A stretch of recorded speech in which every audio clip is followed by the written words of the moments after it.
차이신 줄 알고 봉독드리겠습니다. 그래 하나님의 말씀 신약성경 갈라디아서 3장 23절 말씀입니다. 믿음이 오기 전에 우리가 율법 아래 매인바 되고 계시될 믿음의 때까지 갇혔느니라. 이같이 율법이 우리를 그리스도에게로 인도하는 몽학선생이 되어 우리로 하여금 믿음으로 말미암아 의롭다 함을 얻게 하려 함이니라. 믿음이 온 후로는 우리가 몽학선생 아래 있지 아니하도다. 25절까지 우선 봉독드렸습니다. 우리는 지금 갈라디아서에 개진되는 은혜의 복음을 우리가 지금 확인하고 있습니다. 이 갈라디아서를 쓰게 된 그 동기와 배경은 사도 바울이 갈라디아 지방에 이미 은혜의 복음을 증거했지만은 그 당대 유대인들, 특별히 유대주의자들이 이제 다시 구약의 할례를 너희들 지켜야 한다. 구약의 율법을 지켜야 한다 하면서 이제 율법이 무엇을 가르치는지를 정당하게 가르치지 못하고 갈라디아 교인들을 이제 유혹하는 그런 어려운 그 시점이었습니다. 그래서 사도 바울은 다시 이제 자신이 증거했던 그 은혜의 복음을 인간의 행위에 기초하는 것이 아니라 하나님께서 그 은혜를 어떻게 이 땅에 베푸시고 율법을 왜 주시고 참으로 율법을 주신 목적이 무엇이며 이제 율법을 성취하시고 십자가에서 온전히 이루신 그리스도를 통해 드러나는 하나님의 무한한 은혜가 무엇인지를 우리에게 가르쳐주는 말씀이 이 갈라디아서의 말씀입니다. 우리는 지난 시간 이제 복음의 이 은혜성에 대해서 지금 계속 갈라디아서가 증거해 나가는 그 흐름을 따라서 확인하고 있습니다. 우리는 지난 시간 약속과 율법에 대해서 배웠고 오늘은 이제 복음의 은혜성 가운데 이제 믿음과 율법과의 관계를 지금 오늘부터 이제 공부해 나갑니다. 우리 지난 시간 여러분들 기억나십니까? 430년 이전에 이미 주어진 아브라함의 그 언약, 그 약속을 430년 이후에 주어진 율법이 그것을 피할 수가 없다. 율법을 이스라엘 백성들이 못 지켰다고 해서 430년 전에 준 아브라함 언약이 폐기되는 것이 아니다. 그것은 인간이 지켜야 이 아브라함 언약을 지켜주시겠다 하는 그런 어떤 조건부가 아니다. 하나님께서 아브라함 갈대아 우르에서 우상을 섬기고 살아가던 그 아브라함에게 하나님께서 일방적이고 무조건적으로 찾아오신 하나님의 은혜의 약속이었다. 내가 너에게 지시할 땅으로 가라. 그 땅을 너에게 은혜로 베풀어 주시겠다고 하는 그 은혜의 복음을 아브라함이 주시고 그 이후에 보면은 아브라함은 하나님을 불순종할 때가 있었고 아브라함은 하나님을 제대로 믿지 않는 불신앙의 삶을 살아갈 때가 있었지만 한결같이 하나님은 아브라함과 약속하신 약속을 지켜주시고 은혜를 베풀어 주셨음을 우리는 언약 성취의 역사를 통해서 이제 확인할 수가 있습니다. 그러면 하나님께서 율법을 왜 줬느냐? 그냥 아브라함에게 언약하신 하나님께서 그냥 그 아브라함 후손들을 자손들을 하늘의 별과 바다가의 모래알처럼 많게 하여 좋은 아름다운 나라를 그냥 이루어 줄 수 있는데 하나님께서 왜 그 중간에 율법을 왜 줬는가?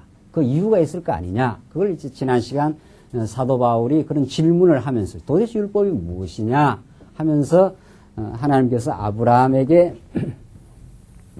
언약을 허락하신 이후 언약하시고 그 언약을 이루어가는 과정에 모세를 통해서 하나님께서 율법을 주신 그 이유를 질문을 합니다. 도대체 율법을 왜 줬느냐? 하나님께서 아브라함 언약대로 얼마든지 이룰 수 있는 능력이 있는 분이 율법을 왜 줬느냐? 이걸 잘 지켜서 가나안 땅에 그 공로로 그렇게 가나안 땅 가라고 준 것이냐? 그것이 아니지 않느냐? 이게 우리 지난 시간까지 그 약속과 율법과의 관계입니다. 하나님께 주신 그 약속은 율법과 무관하게 사실은 이루어지는 것인데 그럼 왜 율법을 왜 줬느냐? 이게 질문이 된다는 거죠. 그래서 지금 예수님 당시 또 사도 바울 당시에 이 율법주의자들, 이 유대주의자들은 예수님이 율법을 온전하게 성취하고 온전하게 이루셨다는 것을 이게 그분이 바로 우리의 영원한 구원자요. 그분이 하나님의 사랑의 계시인데 그 예수를 이제 알아보지 못한 거죠. 예수를 알아보지 못하고 구약의 율법을 지금도 지켜서 하나님 앞에 나아갈 수 있다는 구약의 율법보다 더 많은 세칙까지 만들었습니다.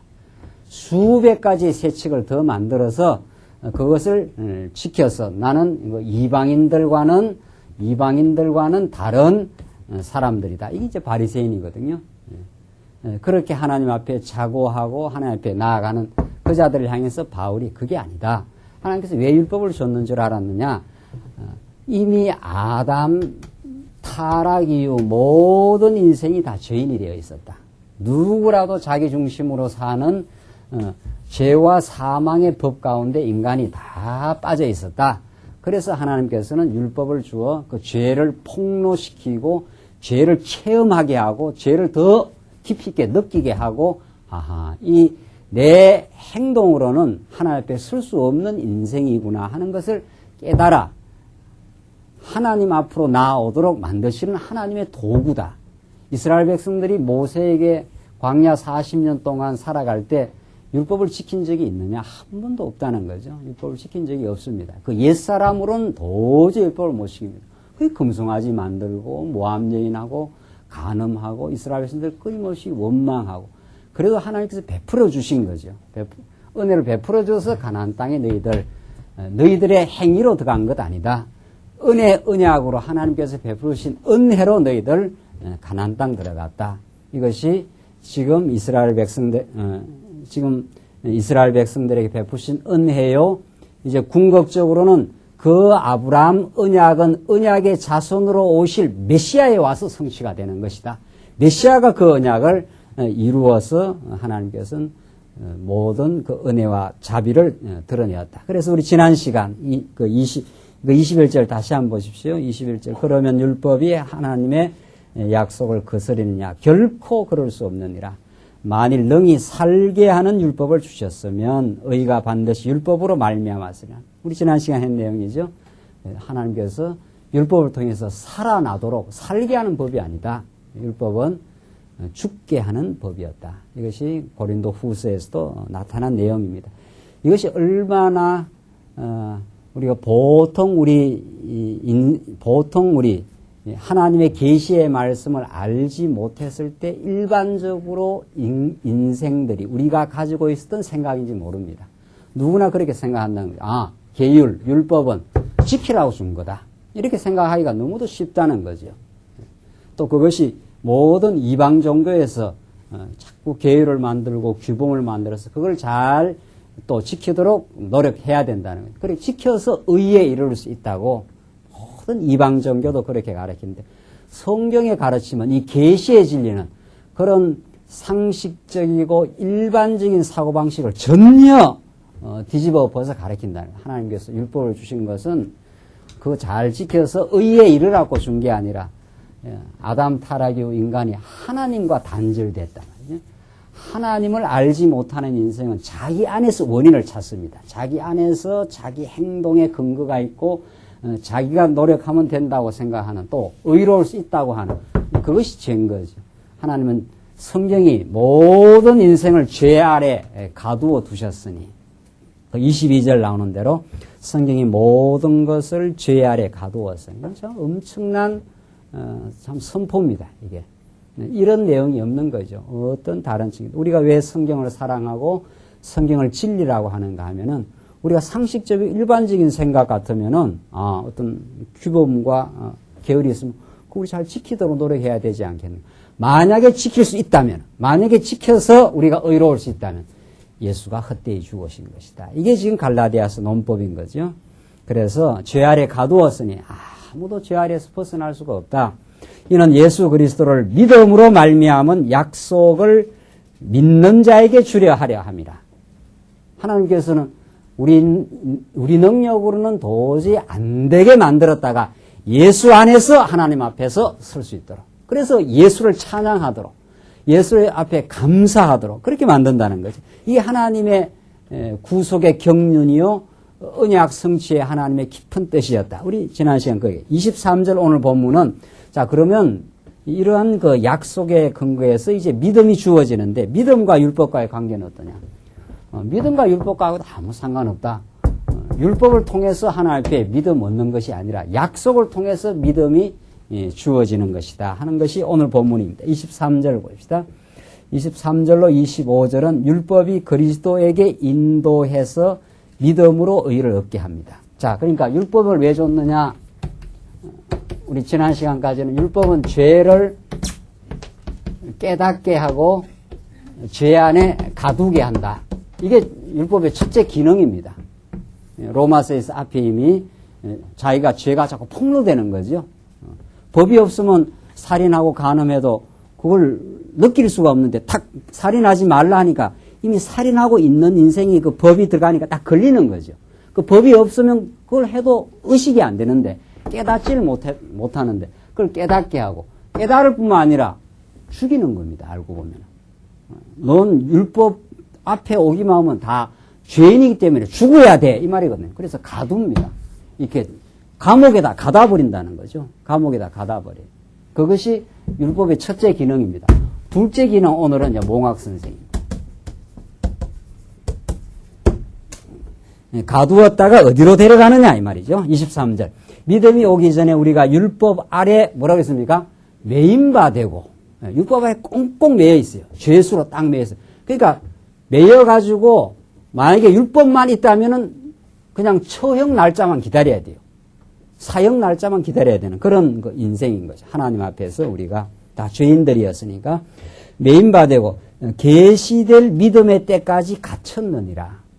율법이 우리를 다 갖추어 나와서 아무도 여기서 벗어나지 못한 이 죄의 감옥으로부터 벗어나지 못한다. 이게 그래서 칼빈주의 5대 교리에서 전적 타락하는 말이 그런 뜻입니다. 전적 타락. 인간에게서 사람이 볼 때는 우리에게 나름대로 이렇게 의로운 기준이 좀 있어 보여요. 그 도덕적 차원에서 의로운 기준이 있어 보일 수 있는 거예요. 어떤 사람은 전과 십범으로 감옥에 들어가고 어떤 사람은 우리처럼 그냥 그런 실제 범은 안 하고 지금 살고 그러니까 이렇게 차이가 나는 거죠. 그래서 이게 사람이 내가 너보다 더 의로울 수 있다 이런 근거를 가지는 거 아니에요. 그러나 하나님 앞에 서면 그게 없습니다. 하나님 앞에 서면 너나 할 것 없이 하나님 앞에 서면 모두가 죄의 감옥에 사로잡히는 전적으로 타락된 인생이라는 거죠. 그래서 오늘 본문 말씀대로 계시될 믿음의 때까지 이 믿음은 예수 그리스도를 뜻하는 거니까 예수를 보내어서 우리가 그 믿음으로 이제 살게 하시는데 계시될 믿음의 때까지 갇혔느니라 이렇게 되어 있어요. 거기서 못 벗어나 전에는 못 벗어나는 죄수였다 이런 뜻이죠. 24절 이같이 율법이 우리를 그리스도에게로 인도하는 몽학 선생이 되어 나오잖아요. 율법의 두 번째 기능이 첫째는 깨닫게 하고 다 가두어 놨어.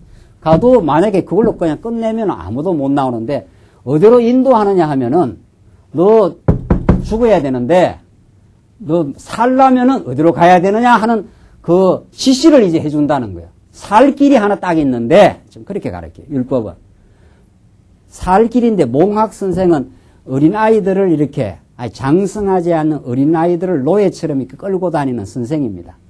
몽학 선생. 이렇게 무지몽매하다 할 때 몽학. 아주 어린아이들, 아무것도 모르는 어린아이들을 이렇게 데리고 다니는 후견인 같은 그런 사람. 그게 장성하기 전에 그때 데리고 다니는 선생 하나 비유인데 24절 보시죠. 이같이 율법이 우리를 그리스도에게로 어떻게 해요? 인도하는 몽학 선생이 돼요. 그러니까 만약에 율법이 이렇게 첫째 기능만 딱 있으면 아무도 살아날 수 없어요. 모든 사람이 하나님을 다 떠난 거니까.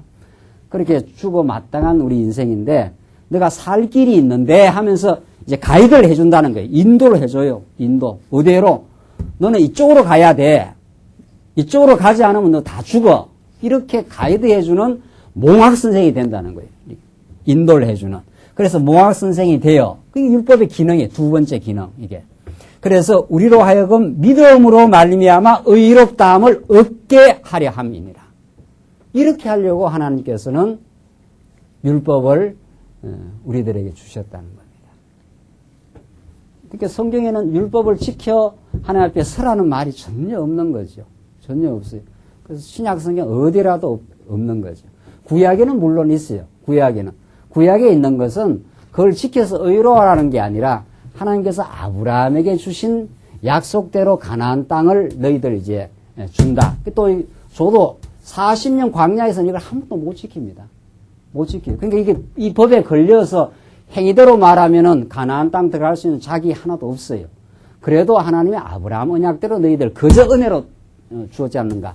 죄 많은 인생들을 하나님께서 허다한 죄로 사랑으로 덮어서, 그러니까 하나님께서 무한한 사랑을 베풀어서 그들을 가나안 땅 인도해 가십니다. 그리고 이제 신명기에서 이 땅에 들어가서 이 율법 지키라 그래요. 더러더러 이제 지켜요. 이 가나안 땅에 들어가서. 이것이 무슨 도덕적인 규범이 아니라 그 안식일을 지키고 또 율법을 지킬 때마다 우리가 왜 이 좋은 가나안 땅에 들어왔는지를 기억하게 하는 장치였습니다. 이게 지금 우리 성도대학 때 신명기에서 배우는 내용이거든. 여기 가나안 광야에서 하나도 못 지켰고 옛사람으로는 하나도 못 지켜요. 옛사람으로는 다 자기 중심이니까. 나 외에 다른 신을 두지 말라 해도 이스라엘에서는 자기 금우상을 섬기지 않아요. 우리가 그런 존재예요. 그러니까 이제 가나안 땅 들어가서 더러더러 이제 지킬 때가 있죠. 안식일도 지키고, 뭐 11조도 지키고, 또 제사 행위도 지키고, 더러더러 하나님 앞에서 그 지키는 것이 오늘 21세기에 살아가는 우리들한테 직접 적용되는 게 아니에요. 그걸 지킬 때마다 하나님께서 언약대로 우리를 이 가나안 땅에 보내주신 여호와구나 하는 것을 기억하게 만들어 갑니다. 그러니까 요 지켜라 하는 이 말은 구약에 한정됩니다. 구약에 이스라엘은 그걸 지키면서 은혜의 하나님이 우리에게 참 안식을 주시려고 이렇게 되는 거죠. 안식을 주셨지 않아서 이스라엘 백성들 애굽에 살았을 때 얼마나 많이 고통을 치렀습니까? 노동을 행했거든요. 그러니까 하나님의 은혜가 아니면 도저히 약속이 아니면 나올 수가 없어요. 그래서 안식일을 지키면서 여호와 하나님이 우리를 안식의 땅을 주셨습니다. 그걸 기억하게 하는 장치. 그걸 오늘날 우리한테 그대로 적용되는 게 아니란 말이에요. 그 사도 바울이 이 구약의 모든 율법이 예수 그리스도에 가서 마쳤다.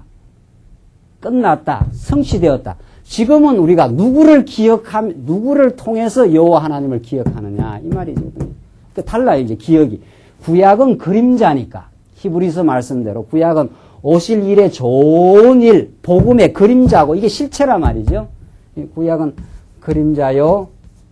이게 실체니까. 그림자는 실체 안에서 다 이렇게 성취가 된 겁니다. 그러니까 이 율법을 정리를 하자면 하나님 사랑과 이웃 사랑이란 말이죠. 그러니까 이스라엘에서는 광야에서는 사랑하지 않거든요. 옛사람은 사랑하지 않습니다. 여러분과 저희 옛사람은 사랑할 능력이 없는 사람입니다. 전부 다 내 중심으로 다 사람을 우리가 만나고 나를 위해서 만나는 거거든요. 그런데 예수를 믿고 나면 달라지는 거죠. 예수를 믿고 나면 하나님의 사랑을 충만히 깨닫고 마음의 기쁨과 만족이 있으니까 그때부터 이제 진짜 사랑이 나오는 거죠. 그게 하나님께서 성령을 통해서 만들어내시는 그 놀라운 은혜의 사건입니다. 이 기적 같은 일이에요. 미운 사람이 안 미워지는 거, 이거 보통 기적이 아닙니다. 시기가 자꾸 사라지는 게 이게 보통 기적이 아니에요. 자기 마음에 행복과 기쁨이 있으면은 다른 사람 좋아하고 행복하고 즐거워하면 그게 좋은 거예요. 참 성도님 잘 됐습니다. 참 감사할 일입니다. 그렇게 자기가 마음에 행복하고 감사하면 시기와 미움이 자꾸 사라지니까 탐욕 부리지 말라, 도둑질 하지 말라는 것이 우리한테는 그 계명으로 찾아오는 게 아니라 내 속 중심이 바뀌어가기 때문에 탐욕 부리고 남의 것을 막 이렇게 가져야겠다. 이 욕심을 아그라그 그러지 않아요. 내 삶으로 참 감사하고 만족해요. 그것처럼 놀라운 그 속 사람의 변화가 없습니다. 그것이 예수의 은혜를 깨달은 만큼 점점 이루어져 가는 성취. 그 실체예요. 그러니까 우리는 지금 율법의 조항을 통해서 하나님의 은혜를 기억하는 게 아니라 그 율법을 완전히 이루신 예수 그리스도를 넓게, 그러니까 우리 이 그리스도 안에서 우리를 사도 바울이 에베소서에서 그리스도 안에서 죽고 너희들이 살아났다. 그리스도가 우리를 위해서 대신 모든 하나님 사랑과 이웃 사랑을 이루어 주신 분이 그리스도이시다. 그리스도의 십자가 사도 바울이 내가 십자가 외에는 자랑하지 않겠다. 이게 사도 바울의 언제나 십자가가 무궁한 은혜로 우리에게 다가와요.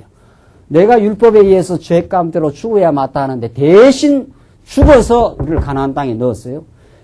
아브라함 언약대로 넣었다 해도 되고, 아브라함 언약은 근본 언약이고, 이스라엘 백성들 만약에 율법대로 그대로 시행하면 다 가나안 땅에 못 들어가고 다 죽어야 돼요. 그러나 대신 모세 율법의 대신 제사법이 있지 않아요? 10계명만 있는 게 아니잖아요. 제사법대로 그때그때마다 이스라엘 백성은 범죄할 때마다 양을 가지고 갑니다. 성막으로. 그래서 또 용서해주고, 그 제사 행위로 용서해줘서 들어간 거예요. 용서해서. 그걸 우리가 기억하는 거예요.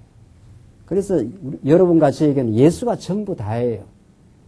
예수의 그 십자가와 우리의 용서하심이 우리가 오늘 이 자리에 설 수 있고 하나님께 나갈 수 있는 새롭고 산 길을 열어놨어요. 그 은혜를 우리가 십자가를 생각하면서 하나님이 참 우리를 사랑하셨구나. 영원히 우리를 버리지 않는 거구나. 그걸 늘 기억합니다. 우리는 조항을 지켜서 기억하는 게 아니라 그리스도를 통해서 베풀어 주신 은혜를 늘 십자가 사건이 그가 부활하신 사건이 그리고 하늘 보좌에 올라가서 지금도 우리를 굽어 살펴요. 언제나. 그 예수가 우리와 함께 있어요. 그럼 떠나가지도 않아요. 우리가 범죄하고 실수했는데 떠나가지도 않아요. 우리를 책망하고 깨닫게 하고 찔리게 하고 늘 우리와 함께 하시는 그리스도를 통해서 하나님을 우리가 깨닫는 그런 삶으로 우리를 지금 인도하신 거거든요. 그래서 25절 보시면은 믿음이 온 후로는 우리가 어때요? 몽학 선생 아래 있지 어떻게 해요? 아니하도다. 이제는 몽학 선생 일이 끝났어요. 어디로 우리가 들어온 이후에. 그러니까 율법은 우리를 죄를 깨닫게 하고 가두었다가 우리를 어디로 인도해요? 너 이쪽으로 가 이런 말이거든. 이 길 외에는 살 길이 없어. 이렇게 인도하고 이 예수를 이제 주인을 만났어요. 그러면 이제 이 몽학 선생은 일이 끝났어요. 몽학 선생 아래 있지 아니하도다. 예수 안에 들어오니 이제는 우리가 예수 안에서 사는 거예요. 예수 안에서. 예수가 우리의 주관자요. 그가 우리를 살리신 생명의 주관자요. 그가 길이요. 그가 진리요. 그가 하나님을 깨닫게 하는 하나님의 아들이요. 예수 안에 우리가 사는 거죠. 그 예수 안에서는 이제는 우리는 죄의 정죄가 없어요. 죄의 정죄가 없고 이제 하나님의 아들이 된 거예요. 그러니까 탕자가 돌아올 때 나를 아들로 일컬음을 받을 수가 없습니다. 자기 몰골을 생각하면 자기가 아버지 앞에 실제로 행한 걸로 생각하면 내가 종의 하나로만 써줘도 참 감사하겠다. 이렇게 너무도 겸손하게 들어오잖아요. 하나님께서 이 죄된 섭리를 다 하시고 섭리를 하십니다. 왜 하나님께서 이런 죄된 섭리를 하는가 하면 하나님 앞에 자기 입을 못 열게 하나님께서 로마서에서 모든 세상을 심판하고 입을 열지 못하게 내 자랑하지 못하게 그렇게 만들었다. 그러니까 하나님 앞에 납작에서 들어오는 거예요. 납작에서 벌벌벌벌 들어오는데 아버지는 내 이놈 나를 떠나가 너 못된 짓 해야지 이렇게 하지 않아요. 그렇게 하지 않아요. 아버지가 동구밭에서 딱 기다려요. 아버지는 아버지를 떠나면 우리 인생이 얼마나 허탄해지고 어리석고 불행해진다는 걸 알고 있어요. 아버지는. 그래서 돌아올 날짜만 기다리고 있어요. 돌아올. 아버지 기다리시는. 그 탕자 비유라 그러지만 그거 비유가 사실 잘못된 거예요. 탕자 비유가 아니고 무슨 비유를 해야 됩니까? 그게 기다리는 아버지 비유입니다. 그 주제가 아버지예요. 그 비유가 우리는 일반적으로는 탕자 비유 이렇게 그 탕자의 포커스가 있는 게 아니고 범죄한 인생을 용서하시고 기다리고 지금도 붙들어 주시는 그 아버지 비유예요. 그게. 그러니까 자식이 못 나가고 어리석어서 가출하면 아버지는 그놈이 올 걸 기다리고 문 열어놓고 기다린다는 거 아니에요. 저거 나가면 틀림없이 들어오거든요.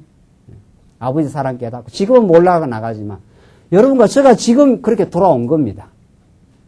그렇게 나를 종의 하나로 써주는 것도 내가 감지덕지합니다 하고 돌아오는데 종은 웬 종이에요? 아버지가 범죄하고 어리석은 거 싹 다 용서하고 돌아오는 탕자를 그냥 끌어안고 금가락지 씌워주고 좋은 옷 입혀주고 잔치를 벌려주고 말이죠. 그게 오늘 여러분과 제가 예수 안에서 하나님 만나는 자리예요. 이제 종이 아니에요. 우리가 이게 벌벌벌벌 떨고 있는 죄의 감옥에서 떨고 있는 자가 아니에요. 여기서 완전히 해방시켜버렸어요. 누구 때문에? 그 율법은 우리를 죽어라 했는데 누가 죽었어요? 예수가 사망했지 않았어요. 내 대신에. 그러니까 제가 집에서 제가 가끔 그 비유를 들자면 둘째 형이 말이에요.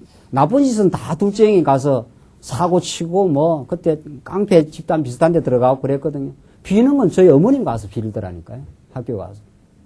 참 신기하더라고요. 예. 야, 이상하다. 잘못했으면 그 형이 가서 학교 가서 하지 말라고 하려고 빌어야 될 건데. 형은 그것도 몰라. 잘못한 줄도 모르지만, 잘못한 줄도. 지가 잘났지. 뭐. 지가 잘났어. 그래서 제발 퇴학시키지 말고 학교라도 좀 졸업시켜달라. 그렇게 졸업을 했어요.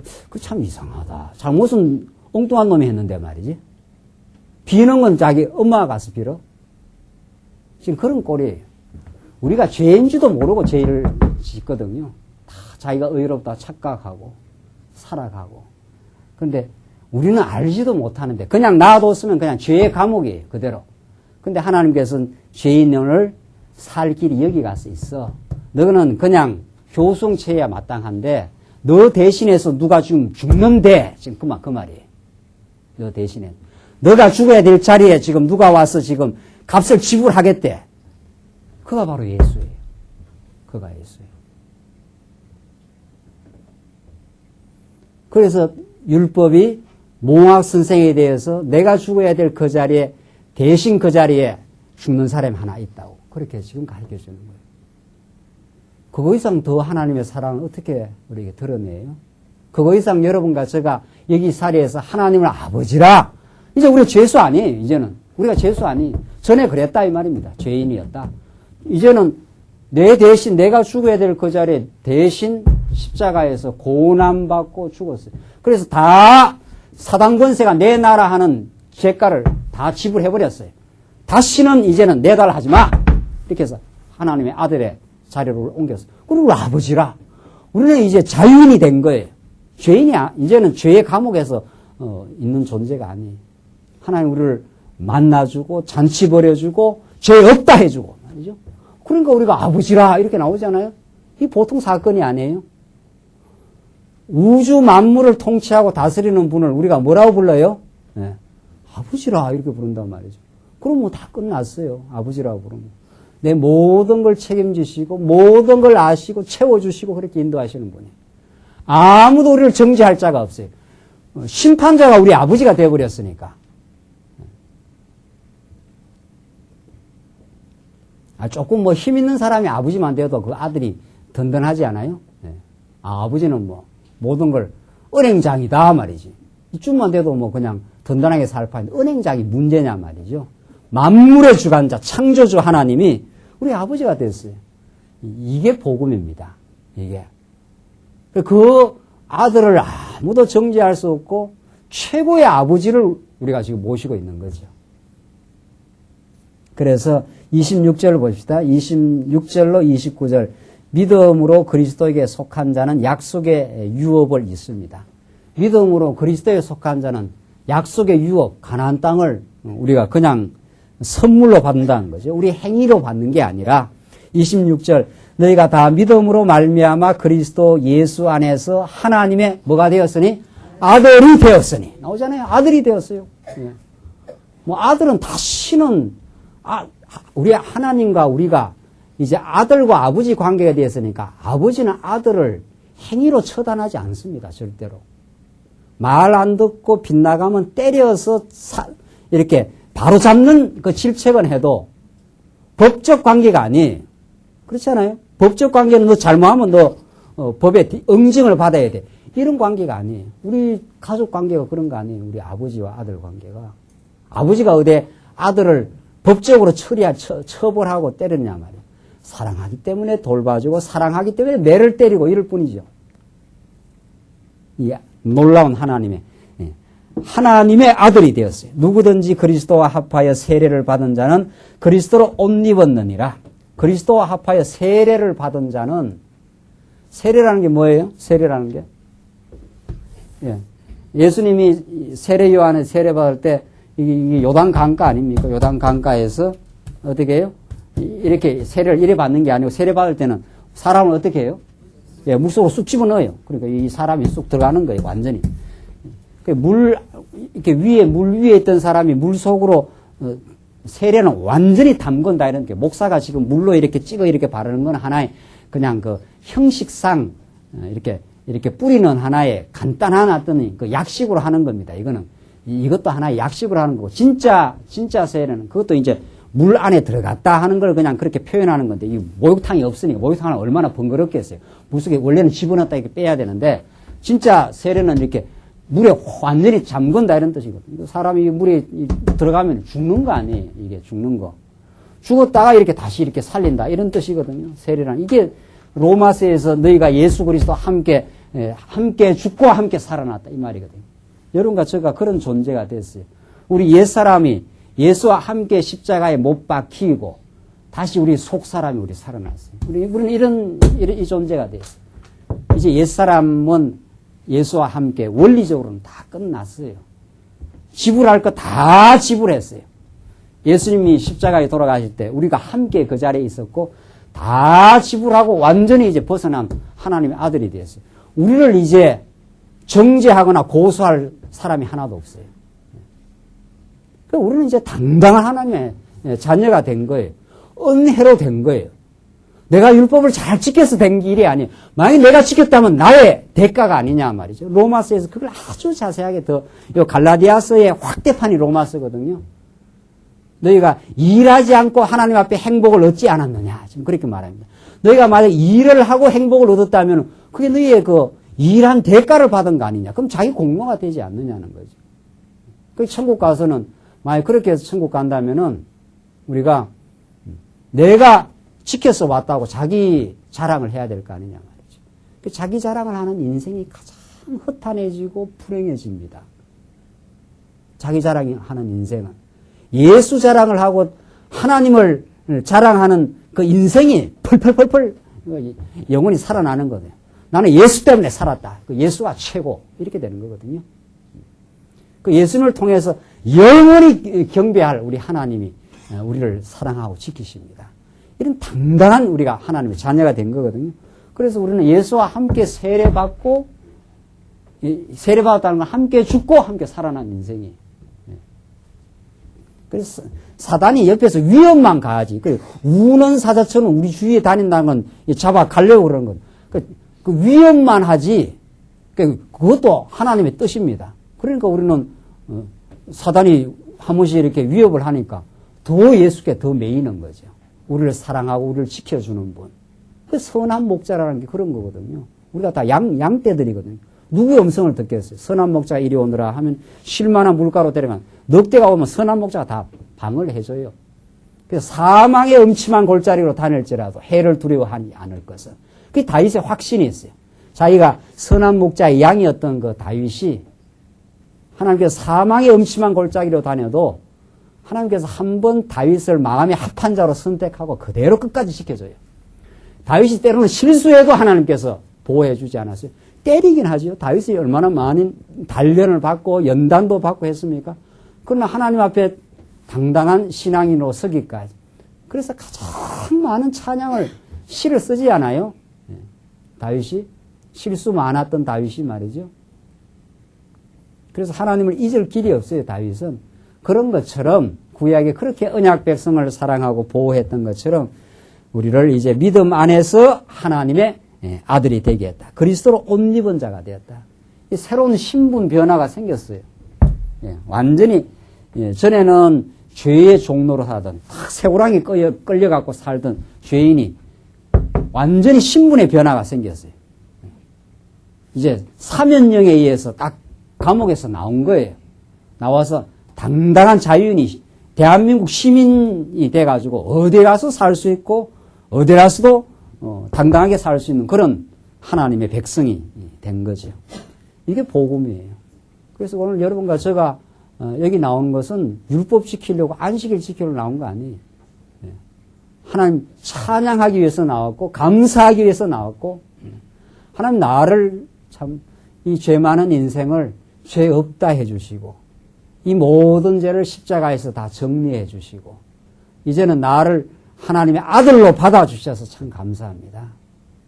당신의 은혜가 아니면 내가 살 수 없었습니다. 이제는 죽는 날까지 당신을 찬양하고 감사하며 살겠습니다. 그렇게 나온 거거든요. 우리 동일한 우리 사랑하는 지체들입니다. 우리 모든 머리에 붙은 우리 지체들이 전날에는 우리가 미워도 하고 어리석게 살기도 하고 내 중심으로 사람을 이용도 하고 뭐 그런 거죠. 옛날에 다. 그래서 친구도 다 힘 있는 친구도 만나고 다 말이죠. 다 필요할 때 이용하려고. 그런 그 타락한 세속주의가 우리에 있었습니다. 그대로 고백하는 거죠. 하나님 전날에 이랬는데 이제는 당신을 알고 나니까 우리 주위에 있는 사람들이 참 내가 사랑의 대상으로 발견되어서 참 감사합니다. 내게 하나님께서 은사를 주시고 내게 힘을 주시면 우리 지체들을 사랑하며 섬기며 사는 이 행복한 삶을 살게 하시옵소서. 이 기도로 바뀌어요. 이게 우리 새로운 신분이 되고 새로운 신분만 된 게 아니에요. 새로운 신분이 됐으니까 너가 열심히 하는 게 아니라 성령을 우리가 보내줬지 않았어요. 오순절 성령이 그래서 제자들에게 찾아온 겁니다. 그래서 성령이 오신 이후 제자들이 변화하기 시작했지 않았어요? 비급한 베드로가 담대하게 변해요. 야욕에 찬 사도 바울이 그리스도의 사랑에 죽고 살아나가지고 평생을 주를 위해서 성도를 위해서 땀 흘리고 수고하며 살잖아요. 그걸 그야말로 혁명이라고 그러는 겁니다. 혁명이 일어난 삶이 우리 예수 믿고 나서 우리를 이렇게 받아주시고 그러니까 옛사람이 죽은 거예요. 이제는 새로운 예수 안에 내가 죽고 산 사람이 된 겁니다. 새로운 사람으로 우리는 변화했어요.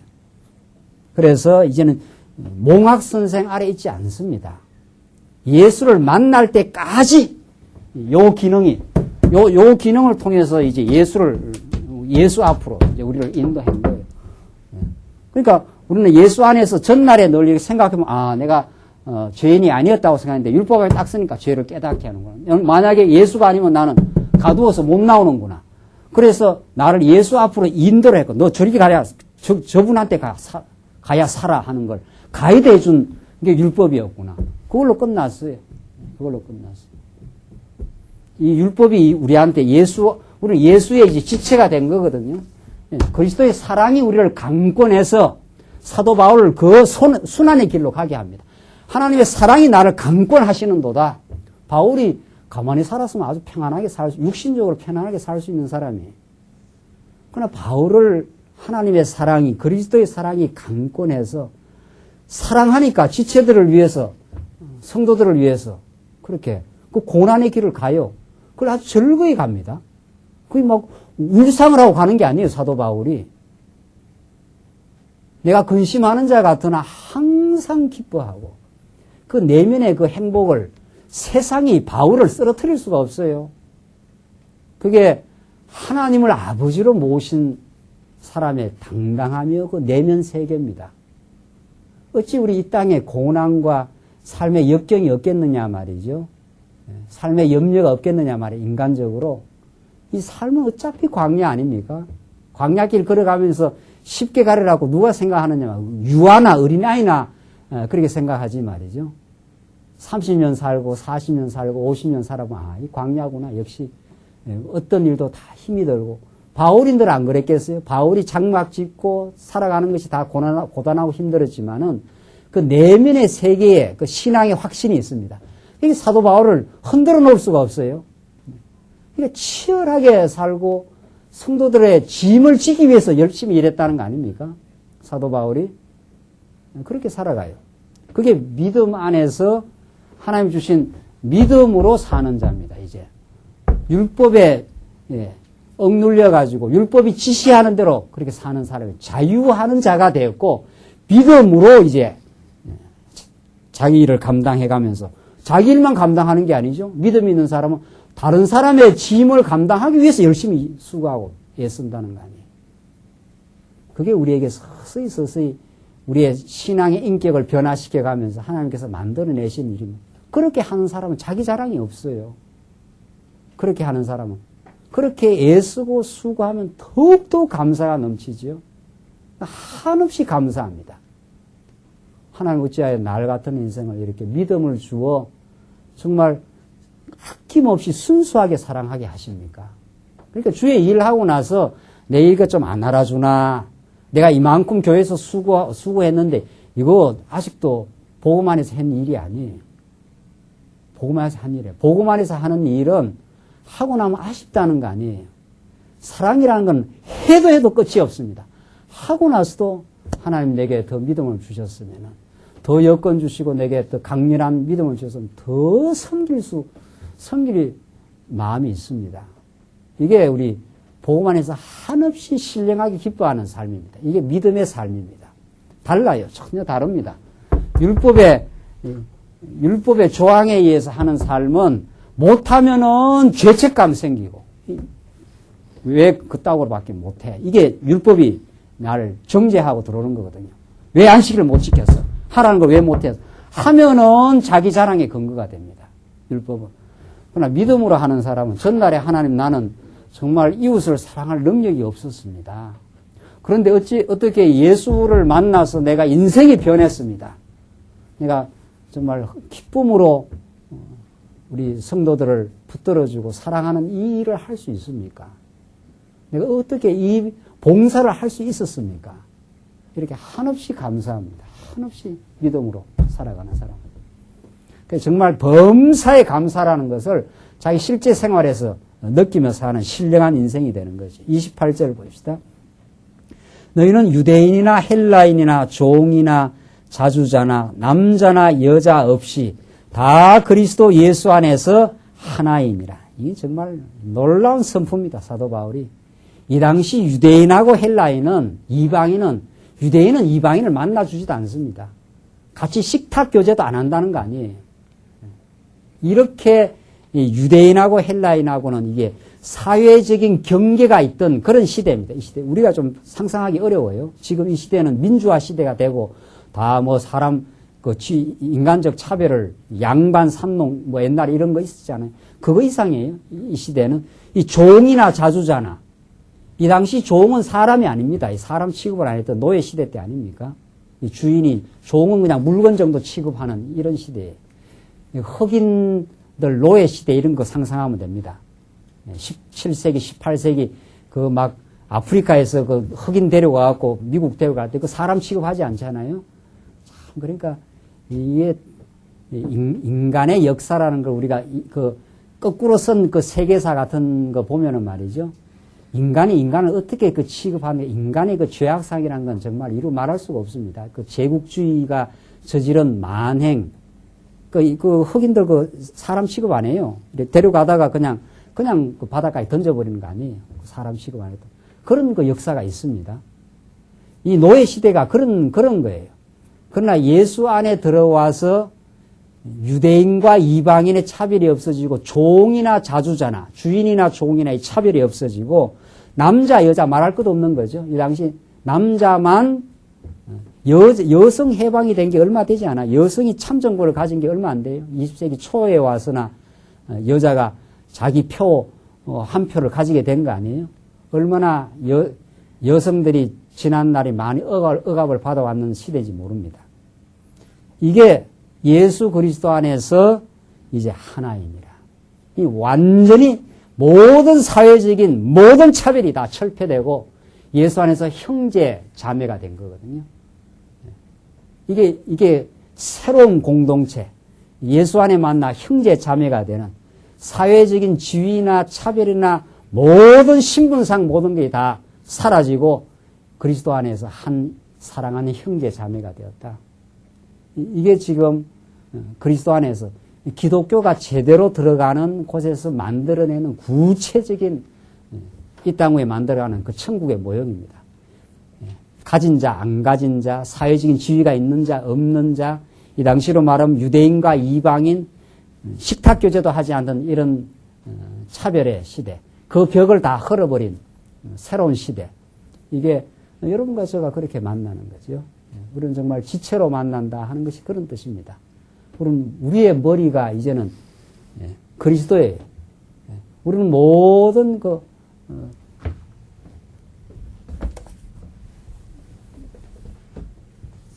머리가 그리스도이시고 우리가 이렇게 지체이라는 말은 이 손이 아프면은 당연히 이 손이 같이 아파요. 우리가 머리에 제대로 붙어 있다면은 이 손이 아프면 이 손이 머리가 이렇게 지령을 내려요. 이렇게. 하나이니까, 이게. 그러니까, 오늘 본문에 나오잖아요. 예. 너희는 유대인이나 헬라인이나 종이나 자유자나 남자나 여자 없이 다 그리스도 예수 안에서 어떻게 해요? 하나이니라. 이 하나가 돼요.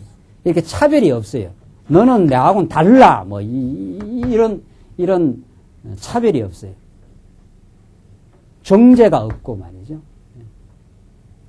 그러니까 교회는 어떤 사람도 받아주는 거죠. 어떤 사람도. 그가 예수를 그리스도로 믿는 하나님의 택한 백성이라면 그 사람의 지위, 신분, 고화 아무 상관없는 거죠. 그럼 그리스도 안에서 하나이기 때문에 같이 즐거워하고 같이 어려운 일 있으면 같이 돌아보는 일. 그게 우리 그리스도 예수 안에서 하나가 된 사람입니다. 이 손이 아픈데 이 손이 괜찮다 이렇게 할 수가 없단 말이죠. 같이 아픔을 느끼고 같이 회복되면 같이 즐거워하는 이 공동체는 이런 공동체는 교회밖에 없습니다. 세상은 그렇지 않아요. 세상은 절대 그렇지 않습니다. 세상은 자기가 그만큼 노력하고 그만한 주의가 있으면 그렇지 않는 사람을 다 차별하고 하는 겁니다. 그래서 세상이 참 고달프고 힘든 겁니다. 다 자기 혈연, 자기 그 연이라는 게 다 있는 거예요. 자기 학교, 자기 어떤 그 출신, 그쪽으로 다 사람을 모으고 보이지 않는 벽이 다 있는 겁니다. 똑똑한 사람, 안 그런 사람 다 구별하고 차별하고 말이죠. 그게 알게 모르게 다 거미줄처럼 다 깔려 있습니다. 교회는 그리스도를 머리로 해서 우리가 사도 바울이 고린도 후서에서 우리 배우지 않아서 내가 너희를 이제는 육체로 대하지 않겠다. 이 엄청난 선언입니다. 정말. 육체로 보질 않겠다 이 말입니다. 우리는 다 사람을 다 육체로 보는 거거든요. 자기한테 좋은 사람, 자기한테 유리한 사람, 더 힘 있는 사람. 그 사람이 다 우리한테 자기에게 좋은 사람이에요. 그걸 어떻게 부정하겠어요? 김규훈 목사님들 부정을 하겠어요? 여러분들 부정하겠어요? 그런데 예수를 믿고 나면 그런 의식이 점점 달라집니다. 그런 의식이 오히려 연약한 사람, 오히려 힘이 없는 사람, 그 사람에게 더 긍휼한 마음이 들어가고 그 사람이 강건해지고 예수 안에서 든든해져 가기를. 그래서 차별 없는 정말 한 가족이 되어가는, 하나가 되어가는 그 아주 신령한 차원이 있습니다. 정말. 그거는 자기가 스스로 경험하고 사람을 대할 때 달라지는 자기 태도 변화에서 그걸 느낄 수 있어요. 그건 이게 말로 되는 게 아니에요, 정말. 그러니까 예수 안에서 변화돼 가는 건 말로 되는 건 아닙니다. 이거는. 아, 내가 예수를 믿고 나 같은 인생이 하나님 앞에 용납받았으니 저 인생도 용납받았지 않겠는가? 내가 볼 때 시원찮고 부족하지 그리스도가 볼 때는 왜 내가 사랑한 백성을 책망하냐고 로마서에 나와요. 내가 다 사랑해서 세웠어. 실수가 있어도 내가 용납할 거야. 이렇게 되는 거거든요. 그러니까 진짜 실수가 있어. 갈라디아서 우리 지난 시간에 했지 않아서 6장에 가면 나와요. 만약에 그 형제가 실수가 있거들랑 온유한 마음으로 바로 잡아주고 이렇게 돼 있어요. 자기가 심판자가 아니에요. 우리는 하나예요. 우리는 다 실수 많고 허물 많은 인생들을 하나님께서 용납하시고 사랑하셨어요. 교회는 그런 것이에요. 교회는 사실은 그리스도의 사랑이 넘치면 따뜻해집니다. 누가 누구를 정죄하고 누가 누구를 판단하는 곳이 아닙니다. 하나님이 우리를 다 받았어요. 하나님. 만약에 우리가 어떤 형제가 실수하면서 그 형제를 어떻게 붙들어 줄까? 어떻게 그 형제가 바르게 주 앞에 설 수 있게 만들까? 그런 참된 기도가 있습니다. 그래서 사람을 차별하지 않고 정말 그 사람의 영혼을 바라보는 눈이 있어요. 그러니까 그 영혼을 바라보는 눈은 성령께서 주신다는 거 아니에요. 성령께서. 그 사람의 배경, 그 사람의 지위, 그 사람의 조건이 점점 보여지지 않고 그 사람의 영혼을 바라. 그 영혼이 얼마나 강건한가. 영혼이 얼마나 지금 힘들고 어려워져 있는가. 그건 정말 이기적 타상 관계가 아닙니다. 저 사람의 사귀면은 내한테 유리하다는 그런 쪽의 타상관계가 아닙니다. 이게 예수 안에서 만난 하나입니다. 예수 안에서.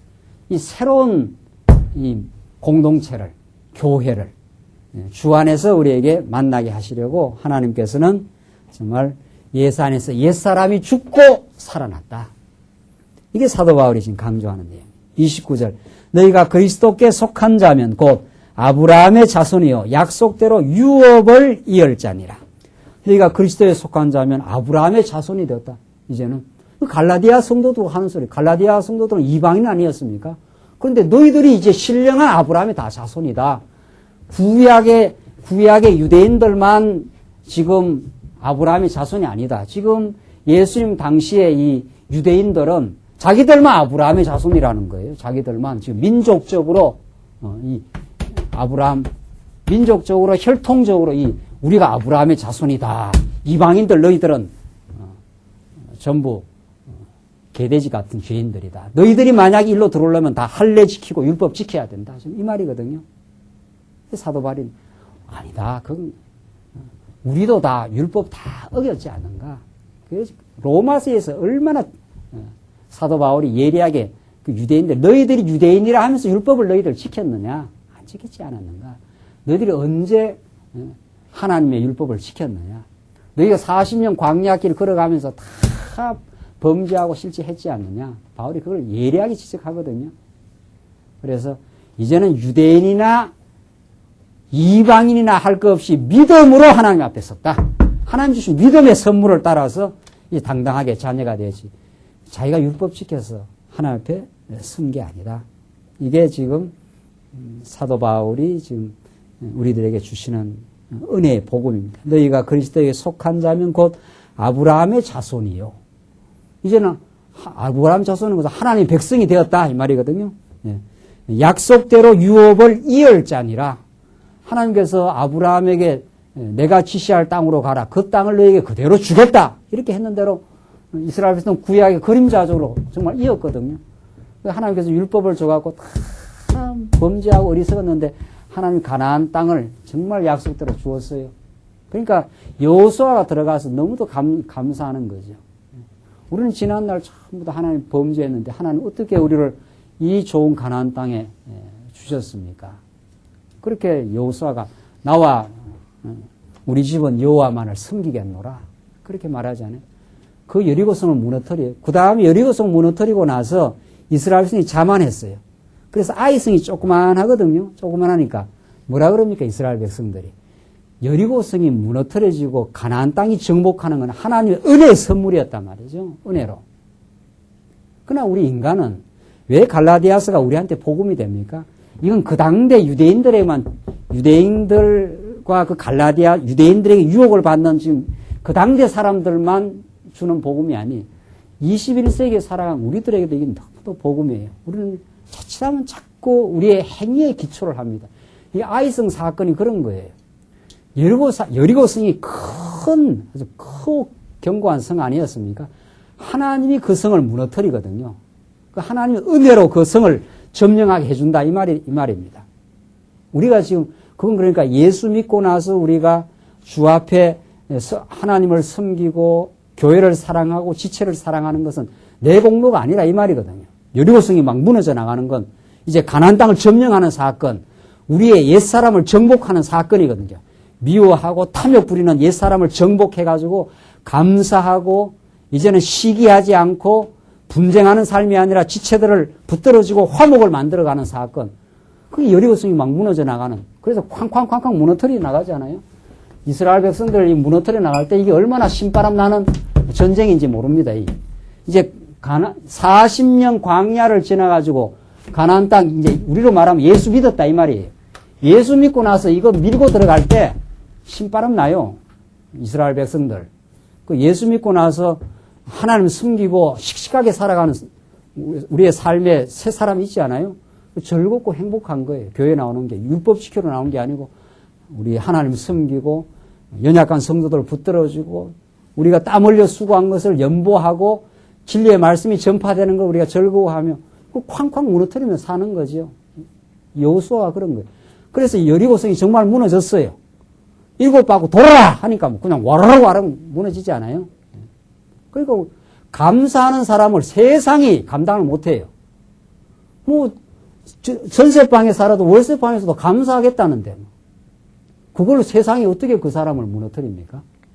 나는 오늘 이대로가 감사하겠다는데 나는 지금 죽어도 천국이야.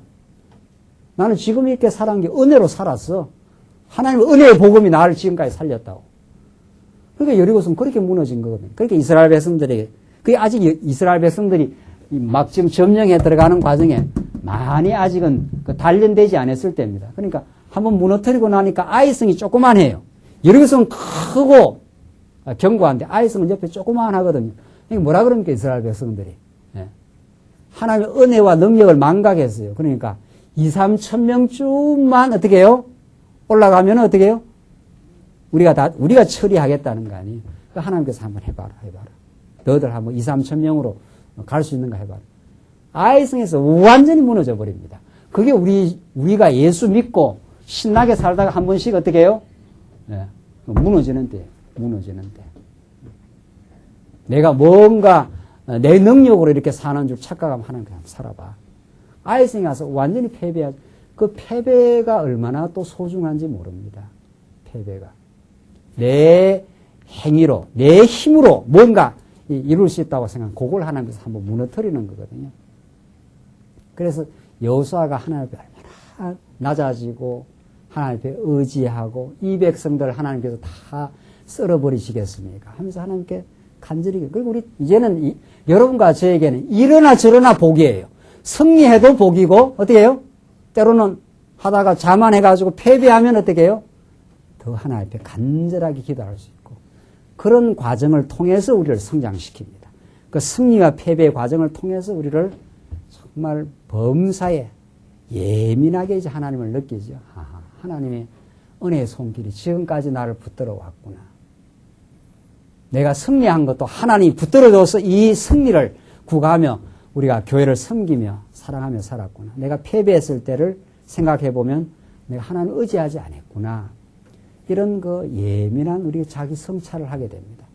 그러면서 우리는 전폭적으로 이제 하나님을 의지하고 하나님을 바라보고 범사에 하나님의 은혜의 손길을 바라는 그 성도로 그게 약속대로 유업을 이을 자입니다. 이미 천국을 우리는 부여받았어요. 지금 죽어도 천국이에요. 그리고 지금 천국을 이제 맛을 보면서 감사하며 살아가는 인생으로 하나님께서 우리를 지금 만들어 가고 계십니다. 여러분들 이제 몽학선생 아래 우리는 율법 아래 있지 않습니다. 율법에 매인바된 질질 끌려다니는 종이 아닙니다. 우리는 자유자가 되었고 하나님 주시는 믿음의 판단을 하고 사는 사람들입니다. 오늘 즐거이 오늘 내가 이거 판단하고 살아가지 않아요? 오늘 뭐 다른 어떤 세속적인 좋은 일이 있어도 그걸 우리가 끊지 않아요. 이 믿음의 판단이 하나님께 믿음의 아름다운 판단을 주어 세속의 유혹을 끊어나가면서 승리의 길로 가도록 하나님께 인도해 가십니다. 이게 성령 하나님의 도우심이요. 성령 하나님께서 말씀으로 붙들어 주시는 하나님의 은혜의 선물입니다. 그 선물을 우리가 받았음을 한없이 감사하는 게 우리 참 믿음의 생활입니다. 기도하십시다. 우리 하나님 아버지 은혜를 감사합니다. 우리는 이제 율법의 종노릇하며 정죄 받을 수밖에 없는 죄인으로서 살았던 우리가 이제 하나님 앞에서 십자가 사건을 통해서 자유하는 아들의 신분 우리를 바꿔주셔서 감사합니다. 이제 믿음을 주시고 여호수아가 여리고성을 이제 무너뜨려 가듯이 우리 옛사람을 이제 정복해 들어가는 믿음의 사람으로 살게 하심을 감사합니다. 하나님 참으로 우리를 은혜로 지금까지도 붙들어 왔사오니 이 은혜의 복음에서 떠나가지 않고 붙들려 사랑의 종로로 타는 그래서 참으로 남은 생에는 주의 말씀에 붙들림 받아 하나님을 사랑하며 이웃을 사랑하는 능력의 삶 우리에게 있을 수 있도록 주께서 우리와 함께 하시옵소서. 예수님 이름으로 기도하옵나이다. 아멘.